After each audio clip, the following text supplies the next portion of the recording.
madikani mufaro wangu kusangana nemi pachikuva chemhemberero, pachikuva chisina zera, noti tinotaura kuti kugona hakuna zera. Ndosaka muchiona mazera ese akasiyana-siyana tichapemberera pano.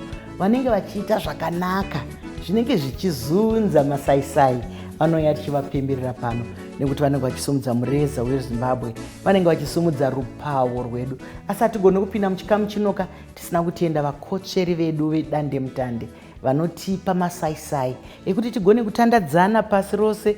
Mufunge nedandemutande zvinoendeka. My Samba Show is powered by Dandemutande. Nhasi ndine chikomana chine mukurumbira. Muchanyatsonzwa kuti anozvifambisa sei mubasa rake. Mambonzwa patatanga kukwazana ndataura kuti basa renyu ramunoita ikoko rinotizunza. Mukaona takudaidzai tazunzwa. Wakadii akomanangu? Ndiyapila mama, kunjani? Ndinofara zvangu.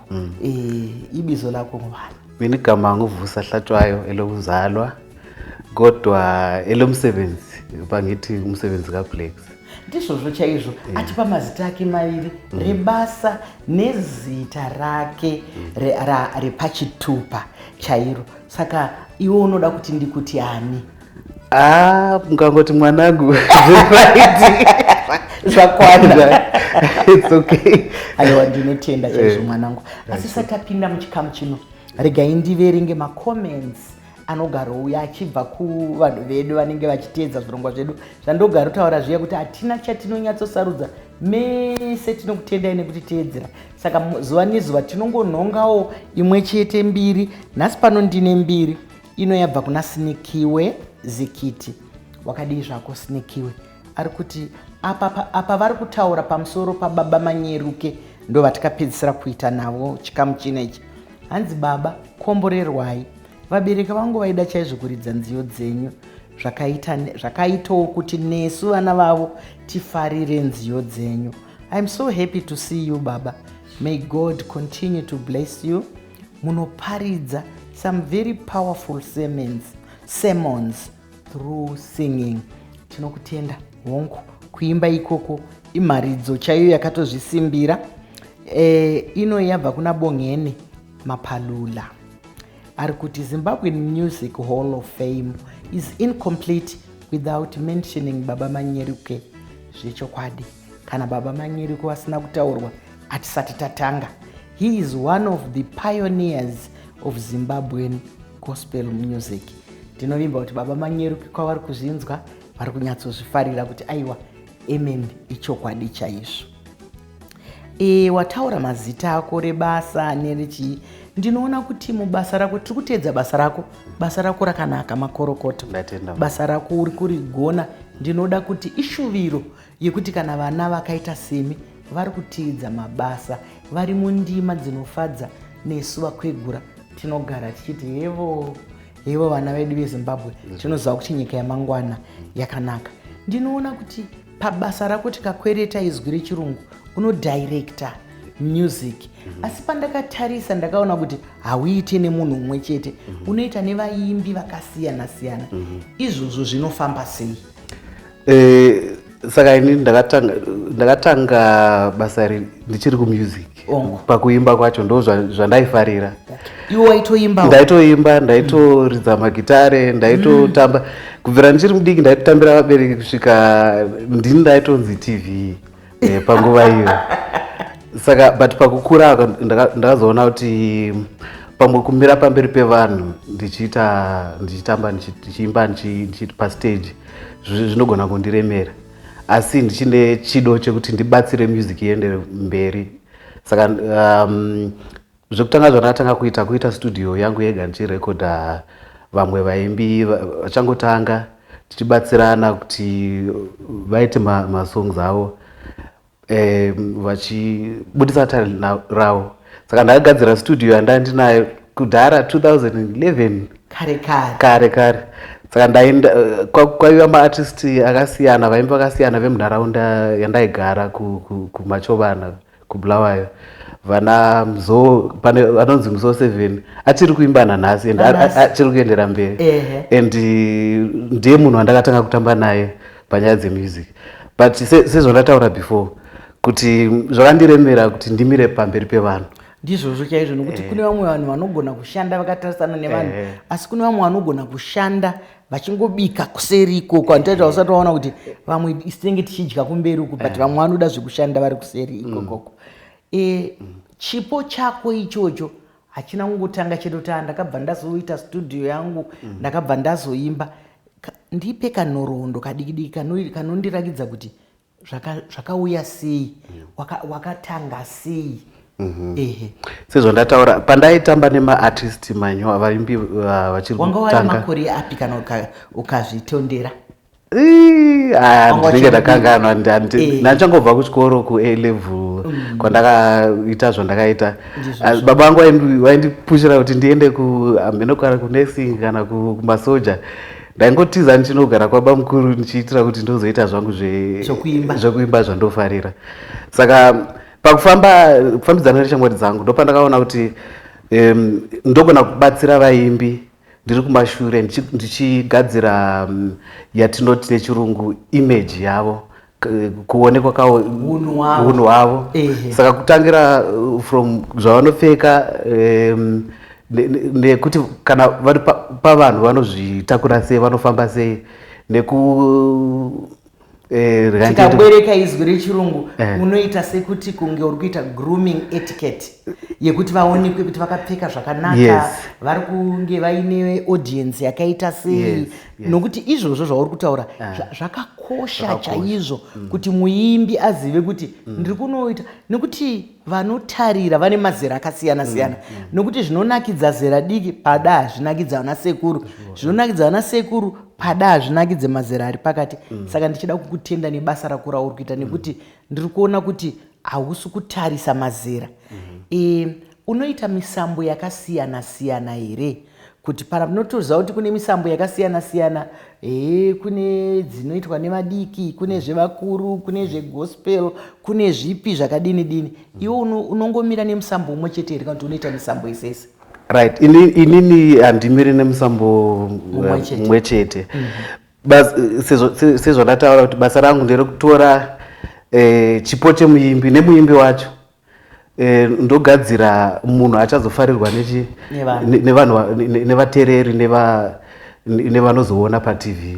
Saka ndakazosimbira kakawanda kuTV kuvagadzirira atinoti mamusic video achizobuda paTV, achizoonekwa nedzimwe nyika, achizobuda futi nepamasaisai, vanhu vachiona vachingofarira zvatinenge tagadzira nevaimbi. Saka pabasa rangu ndakatoshanda nevanhu from Dr. Oliver Mtukudzi, yes, vana Japreza, vana Amara Brown, vana XQ, vana Holiten vachangobva kutanga izvezvi. Saka vanhu vanonditrusta neart ravo kuti isusu tagadzira song yedu taperera apa, unokwanisa here kuti utakure oita zvaunoita oendesa kuvanhu. Saka ndogona kungoti kushandisa rimwezi ndogona kungoti ndiri nyamukuta ndikangoona pane zvinhu zvakanaka zviri pamuri, pfungwa dzangu dzinotanga kufunga kuti right, semamiro amakaita ganda renyu, chimiro chenyu nematauriro enyu ndezvipi zvatokwanisa kumaketa kuvanhu kuti vanhu vaone yatingati the best side yemuimbi wandakatarisana naye. Makorokoto mwanangu. Mwari vakakupa muono mukuru. Ndinofunga kuti ubve pakutamba pamberi pawanga uchamboita ipapapa, Mwari vakanga vatoona kuti uko kuseri kwauri kuita uko kune basa rakakura kupfuura kutamba chaizvo. Ndakaona yawakaita yaJapreza inonzi Mukwasha. Ndakatarisa vanhu vakanga varipo muvhidhiyo yacho imomo, vakanga vari baba naamai, vakanga vari musikana wacho, vakanga vari apa. Unoita sei kuti uwane, ndoziva kuti pachirungu tinoiti cast, unoita sei vatambi ava, unovasarudza sei? Kakawanda tinoti song kana yapera kugadzirwa tinowanzogara pasi nemuimbi toita inonzi brainstorming yekuti tichitarisa maideas anenge aripo kuti anozoita kuti chinhu chedu chibude chakanaka. Saka pavhidhiyo pamukwasha taingoda zvinhu zvinongosetsa vanhu, because muchivanhu chedu tsika dzedu mukwasha anogara achingowomeserwa pese pese, saka ndo zvataitsvaka. Kana tadaro takuziva kuti tiri kuda chii, tobva totanga nekutarisa vagara varimo vanozvigona zvekutoti tinogona kuzviita fast pasina time yakawanda yekuti apractice. Totaura navo vakabvuma, ndizvozvo vakaramba. Takaona uchishandisa vamwe vanomboita madrama zvakabuda zvakanaka chaizvo, zvakabuda zvakanaka, ndiwo makorokoto chaiwo. Ndakatarisa ndine nziyo dzakati kuti dzandinoda kuti ndibvunze kuti wakanga wazvifambisa sei. Pamwana wamambo naJapreza maida kuti kudii pamwana wamambo?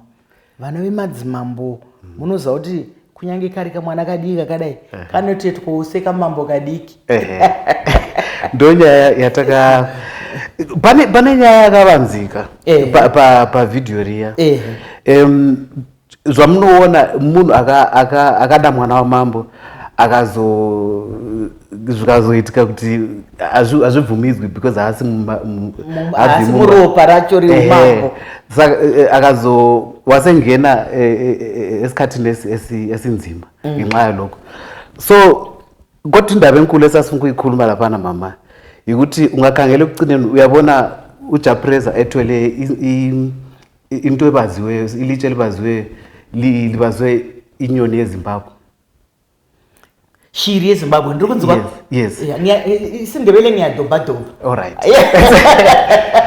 So khona pane sesizama ukukhuluma ukuthi lanxa undoda lo wayiphambanise kakhulu phambi kwenkosi, inkosi yamvumela ukuthi athathe umntanakhe ngenxa yokuthi watshengisela ukuthi ulothando lesizwe sakibo, wazimisela ukuthi enze into ephakathi kwejele, into ezayenza ukuthi inkosi ithabe, watshengisela uthando ngelizwe lakhe. Inini I think ndajayela kutaura chirungu. Unotaura chirungu, unotaura chindevere, asi ndiri kukunzwa kuti vakabvuma mama nekuti akanga aita zvinovafadza. Saka tinoziva kuti kunyange kushona tine tsumo yekuti kuti ubate udiwe namai vane mwana, kutamba nemvana, kuti kuchengeta mwana wayo, ukatora mwana wacho uchitamba naye, mai vacho vanopedzisira vakuda. Ndazviona zvawakataura panapa kuti munotarisa zvese izvozvo, mune dzidziso yenyu yakadzama, nekuti uri kuona muri kudzidzisa zveumambo, muri kudzidzisa zveukwasha, nekuti generation iyi kana kuti mazera ari kuuya evadika haazvizive, asi muri kudzidzisa nenzira dzenyu dzakasiyana siyana ipapapa. Aiwa, ndinokutenda zvikuru. Ndakaona XQ chikomana chiya chiri kuimba bhachura. Akuda kuita bhachura hanzi zvaita seko. Hanzi zvanga zvadii? Manzi inodzidzisa zvakawanda.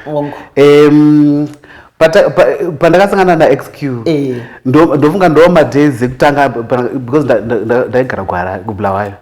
Saka pano time dzandakauya kunoku ndakasangana naXQ ndikakomudza kuti wangu ndine mambo emakamera andinawo, ndechida kuti ukangowana kana uine imwe song yauda kuti tiite. Saka akauya nayo song ndikainzwa. Zvinongoitika kuti pane dzimwe nguva zvinenge zvichiitika ukauri nguva idzodzo zvinoimbwa nesong. Saka zvakaimbwa nesong ndo zvandakatarisana nazvo murarambiso yangu nemunhu wandanga ndinaye. Ndaitonzwa kurwadziwa kuti neniwo ndabhonda kuda kumbosiya. So paakauya nesong ndakangotaura zvanga zviri mumwoyo mangu kuti but ndakafara steri because video raka acceptwa nevanhu vakawanda, zvokuti zvakandivhurira mamwe opportunities akawanda. Ndikasangana nevanhu vakawanda, vana Sisi Fungisai, vana Japreza tarisati tasangana, kubudikidza nekuti kugadzira video iroriya vakaona vakati unenge unogona uya kuti tange kushanda. Ndo mapindiro andakaita muHarare. Ndizvozvo chaizvo wakanyatsopinda zvakanaka panguva yakanaka. Tinokukudzai kunyange ushandira kuBulawayo, kunyange ukashanda kuGwiru, kunyange ukashanda Harare, chero iri Zimbabwe. Unoziva kuti izvozvi zvamuri kuita zvekudirecta, zvokuita zvinhu zvakasiyana siyana, taitoita zvokuverenga kuti kana uchida ari kuAmerica ari kuuk ari zvino izvozvo ndo zvinotifadza saka takudaidza kuti tikupemberere kuti aiwa uri kuita zvakanaka amuhlope uri kugona kuita basa rako iroro.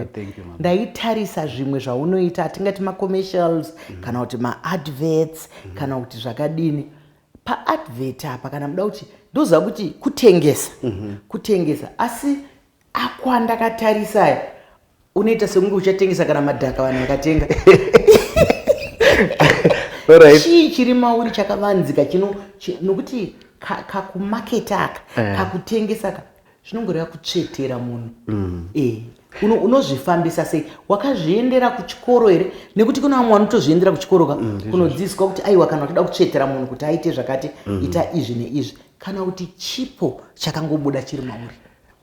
Inini mama kutaura chokwadi handina kuzviendera kuchikoro basa randoita handina kuriendera kuchikoro asi ndakaenda kuchikoro I think ndandiri grade 6 kana grade 7 ndo pandakaona pane vhesi randakaona rakataurwa kuchikoro rekuti zvese zvaunoita ita nemazvo. I think ndi Proverbs ndichimbofunga kuti ndiani all that you do well. Kubvira time yandandiri grade 6 kusvika nhasi ndo chinhu 1 chete chinogara chiri musoro mangu pandinotanga basa idzva. Hazvine kuti basa rei zvese zvandanzi ita ndinoita nemwoyo wangu wese. Saka pakuita izvozvo zvinonituma kuti ndidzidze ndega ndisina kutumwa kuti vamwe vanoita sei. Chiya chatinoti standard kune dzimwe nyika chiri papi isusu senyika tiri papi tikasangana madirector emunomu nekuSouth Africa kana kuAmerica tinotaura tichinzwanana here. Ndakaita time yekuti ndakazvidzidzisa ndiri ndega ndiri kumba ndichitsvaga pese pane ruzivo rwebasa randoita kutiwo kana ndakusangana nevamwe ndisazoshaya zvekutaura tive vanhu vamwe because basa racho harina kuti weuko kana kuti weuko ingori basa. Panapa watopa zano rakakura kuvadiwa vatariri nevateereri kuti hongu mashoko awataura mashoko matsvene anobva mubhuku dzvene anotaura kuti chese chinhu chaunoita ita nemwoyo ita nemazvo nekuti dzimwe nguva chinhu chauri kuita uchivhiringidza chinofuma chiri chako mangwana unozofuma iwe uri mutariri waizvozvo mangwana nekuti ukadonyongodza zvinhu zvikazonzi chiiwe uchitungamirira izvi chiri hazvichakukanganisa. Saka ndinokutenda nemashoko iwayo edzidziso erujira vadikani kufuka kana kuwarira ini nemi tiri kuita nemazvo here. Ndo zviri kutaurwa pano kapa kuti kana uri kuita chinhu chese ita nemazvo. Hazvirevi kuti hautadze, zvinogona kutadzika, zvinogona kukanganisika, zvinogona kudzokorodzwa, asi chatiri kutaura pano chiri kutaurwa naVhusa ndechekuti ngatiitei basa redu nemwoyo. Pane imwe yawakaita yatakura hanzi harore. Kune vamwe vanhu here vanobva vatonzi havarore variko here? Zviriko and varipo vasingarori. Vanoita sei? Zvipinda itinzwe. Pane inini handi semunhurume ndakatombosangana nazvo ndakatomboita funga yekusarora asi mukurarama usati waona mudiwa wako but zvatinodzidza kana pakufamba mulife ndezvekuti mumwe munhu anenge asati asvika pfungwa dzake dzinenge dzaumbana kuti asvike pakuti ndakuroora but anenge achida kuita sei kutamba neshamwari. Saka zvinozoitika zvinorwadza ndezvekuti unozosvika pakutambisirana nguva mumwe anga aine zvanga achifunga zveupenyu hwake but akuita nezvako uchimudzosera kumashure. Saka Takura paakauya nerwiyo rwandiri ndakafara because inini ndiri munhu anoita sei anoroora ndikati ndoda kuratidza vafana kuti aiwa munhu ngaaroore. And zvimwe futi zvataitaura pavhidhiyo yayo ndezvekuti chimiro chemunhu unogona kutarisa munhu maybe let's say ane madregs kana kuti ane dressing imwe yamusina kufarira womujaja kuti aite but zviri mumwoyo memunhu ndo zvinoti munhu saka taingoradza vana mama kuti aiwa musakurumidze kuti vana vasatambe takamaongorora kuti munhu anoroora here kana kuti aroori and takafara kuti takura akazoroora pasongo yacho akazouya nemota yakanaka nemadzikuru ake vakamirirwa vabva aroora saka izvozvo hapana patiri kudzidza zvinhu zvakawanda chaizvo kuna mukoma Vhusa kuti ngatidzidze chinodiwa pakuwanana mwoyo wemunhu nemararamiro emunhu asi dzimwe nguvawo munhu anozvirasisa nemapfekero neshamwari dzaanofamba nadzo nenzvimbo dzaanofarira nekuti kune imwe nzvimbo yekuti ukaona ngatimboti kana mukomana kana musikana munhu anobva angoti handimugoni uyu ugu kwaanofarira kunonyudza uku handikugoni asi isusu tiri kuti chinodiwa pamunhu mwoyo tarisai mwoyo wemunhu nekuti dzimwe nguva hatiwani mukana ndo zvinonetsa dzimwe nguva hationi mukana ndosaka uchiona kuti vamwe vanhu vanongoroorana nguva diki zvapera vamwe vanhu vanodanana nguva diki zvapera vanenge vasina kusvitsana kumwoyo motozoona kuti muri vanhu vakasiyana kana kuti hazvisirizvo zvawataura kuti hazvidi kuti vanhu vapedzerane nguva nekuti nguva haifushwe nguva haidzoke kana yatopfuura yapfuura saka zvinoda chaizvo mukana wokunyatsoona kuti izvi ndizvo zvangu here izvi ndinokutenda chaizvo saka wataura pamusoro penyaya dzakaita semadocumentaries madocumentaries aya hanetse here kugadzira documentary kugadzira documentary hachisi chinhu chinonetsa asi chinoda uine nguva uri prepared kuti utore nguva yako pane madocumentary akaitwa kwemakore 20 vachitevera life yemunhu kana kusimuka kweproject kusvika yapera saka pakuita madocumentary ndinoona senge ndi anonakidza because unogona kungorekodha munhu achitamba nemhuri yake vamwe vari kuona vanobva vapinda mulife yemunhu yakuto atori munhu anototamba nevanhu vake anototamba nevana vake saka documentary basa rayo ndiri kubuditsa zviri mumwoyo zviri mukati because dzimwe nguva totorekodha munhu achitochema asingadi vanhu toti kana nehwindo chai kuti tikangowana panokwana kamera as long atibvumira tongomurekodha kubuditsa zviri mukati memunhu zvisina kana kunyorwa zvisina kana kuplaniwa kuti achazodai akadai zvinotonakidza because unotodzidza zvakawanda kuti kuswera nemunhu kana uchiona project ichisimuka kwazvinozonetsa manje kuediting uku because kunozotora time kunozotora time unenge watora mavideos akawanda atinoti maclips aya achisvika kana 1000 kuti utange manje kuti ndiri kutangira apa ndichienda apa ndichienda apa zvinenge zvakuda kuti umboshandise pfungwa zvakanyanyisa wataura mashoko akanaka chaizvo nekuti unoziva kuti documentary rinoburitsa unhu hwemunhu rinoburitsa chimiro chemunhu nekuti dzimwe nguva pamwe munhu munenge muchingomuziva samufundisi wenyu hamufungiwo kuti anotomborwadziwa zvokuchema nekuti basa rake nderekunyaradza vanochema rokufadza vanofadza vanenge vasangana nerufaro nei zvino kana mazoonawo mufundisi achitambudzika nezvizvi kana kuti nokuti vanhu tine zvikero zvatinoisana kuti kana ari mwana womupurisa anofanira kunge aine unhu hwakadai kana ari mwana wabhosi anofanira kana ari mwana wapresident anofanira kana vari maichisamba mukuona tikazoita yenyu documentary ngatingotiyai kamuite documentary togona kutotanga nhasi sai timwiri pano vachakutedza hapana chakamboipa ndingaridi fani documentary ndizvozvo because tikata renyu inini semwana akakurira muzimbabwe ka hapana pandingazoti maichisamba vanga vasiri pati yedzidziso yandakawana ndichikura because taingoona patv dzimwe nyaya dzekuti vabereki vedu vaitotadza kuti vataure nesu taingodziona dzitaurwa patv namaichisamba and maichisamba vakaita umutombo wezinto ezakhe impilo zabantu labana machisamba kwenzakalayo these days ikuti itv isingani yalahleka kunenge sesikubonayo okungakhiwi imuli zethu and mwazikaile muvasipona musevenzela wenzayo. It's very rare to find good messages on TV these days. Sorry ndazoenda hazvina mhosva asi ndinokutenda nezvaunotaura saka ndinondira kukupemedzai nhasi ndoda kuti makaita basa makatikurisa taidzidza zvakawanda kwamuri. Aiwa ndinotenda even shona taidzidza kuti mashoko makukutu taisingatombozii kuti zvinorevei but takuchitozvitaura wamutauro wedu ndizvozvo but zvakatakwa kwamuri saka nemiwo mufanirwa kuitwawo show.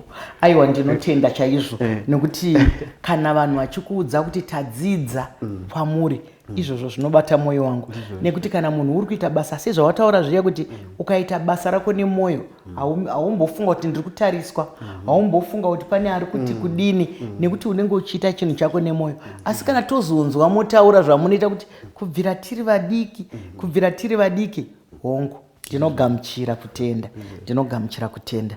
Saka madocumentary kazhinji atiri kutaura pamusoro pawo documentary vadiwa tariri nevateereri yakaita senhoroondo youpenyu hwemunhu. Unofunga kuti inyatsobuda zvekuti yakwana ingade nguva yakakura sei, nekuti vamwe vanhu vanorarama kaupenyu hwakakura, pamwe munhu asvika kuma90 pamwe munhu asvika kuma50 kuma40 ingade nguva yakadi kuti irege kunge iri documentary. Unoziva kana muchiona chinhu hachifaniri kuti taneta isu unofunga kuti ingade nguva yakaita sei? Zvakasiyana yatinoti muchirungu approach. Pamwe pacho tinoita documentary renyu because maybe manzima minister saka teta kuda kutashira maminister takuti minister ava chii chakaita kuti vasvike panzvimbo saka teta kutevera nyaya dzakaita sei dzaikupushirai kuti musvike pachinzvimbo chamave. Saka zvinogona kutora time shoma than munhu watinenge uchingotevera tisina chinangwa chekuti tichikutaura nyaya yatiri kuda kubudisa ndechii. Saka chinhu chekutanga ndekutsvaga kuti nyaya yatoda kubudisa pana wisha apa ndechii one chinhu chatinoti togona kuchitaura ne1 sentence yekuti story yatiri kutaura ndeyamai Chisamba kubva vachiri kubroadcasting kusvika vasvika kuadministration ndozvoita saka unotanga nequestion nemubvunzo wobva wapindura mubvunzo. Saka kuti zvichatora time yakareba sei zvinodipenda kuti time story yakaitika over time yakareba sei as well. Ndanakidzwa nokukurukura newe Vusa. Unotaura zvakanaka mwanangu, madocumentaries, maadverts, kudirector, ropafadzwa, gamuchira ropafadzo. Basa rako ngarirambe richienda mberi. Uri kuita basa rakanaka mwanangu. Isusu manje kana machembera afara anopururudza kuti nekuti ndokuzvara ikoku kunotida kuti tifadzwe kuti ana mai unoziva vamwe vana vokunzikanzi ana mai vari kupi apa havakurumidzi vabuda nekuti munhu anenge achiita zvinonyadzisa. Kasi kana mwana achiita zvakanaka munokurumidza mega kuti tiri pano pasina kubvunzai. Saka ndinoda kuti urambe uchienderera mberi nebasa rako. Ndinovimba kuti newewo uchaita documentary ramai Chisamba. Ungave mufaro wangu chaizvo. Vadikani mazviona kazvandanga ndichitaura kuti nedande mutande zvinoendeka zvaendekaka. Tinoda kutenda dande mutande yatipa masaisai kuti tinge tichigona kukurukura naVusa. Vusa anoita mabasa akawanda. Tinovimba kuti vadiki vakuru nekuti kudzidza hakupere asi zvinongoitika kana toita zvinoendeka. Zvikuru sei tiri pachikuva chemhemberero pamai Chisamba. Chiringazuva chiya chinokwikwidzana nesu zvakanyanya. Ndine urombo chiringazuva chava chatsuka chikakwata. Ngatisanganei muzvikamu zvinotevera. Ndini wenyu Dr. Rebecca Chisamba.